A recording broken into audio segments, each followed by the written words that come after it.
Talking about my generation, they do look on.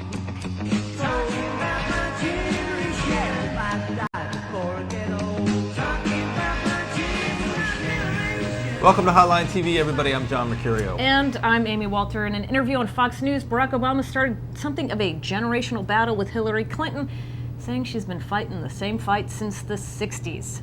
Makes it difficult for her to bring the country together to get things done. John, what do you think about all this? Well, you know, this was a story that was sort of started on Fox News and then the New York Daily News, which is has a very favorable disposition to Hillary Clinton, decided to amplify it. And I think that you're seeing the vast right-wing conspiracy. Is that what it is? No, it's actually the vast right and left-wing conspiracy sort of coming out. This is, I think, sort of an echo of what Obama's been saying for months. Time, You know, this is, I'm of a different generation. I can change the country in a way that Hillary Clinton can't. It's a thinly veiled swipe at the fact that she's, 14 years older than he is. I don't think it's really that big of a deal. Yeah, it's not at all, especially since... But it's also a stupid kind of thing to say when you are sort of fighting, I think, in a state like Iowa where that's where he's competitive, and that's where the caucus goers tend to be, 60 plus. Right, So, I mean, your baby boomers are your voters, let's just put it that way, and the young folks, as we've talked about multiple times, especially in Iowa, they may not even be around for the caucuses. Ask President Howard Dean. Yeah, exactly. So I think there's that piece of it. The other part, too, is does he really want to get in a battle on this? Isn't the issue more about experience? I mean, that seems to me the big question mark here. He keeps the attack line against Hillary Clinton from Barack Obama continues to be on change. I'm different. I'm the one who can bring the needed, change of course.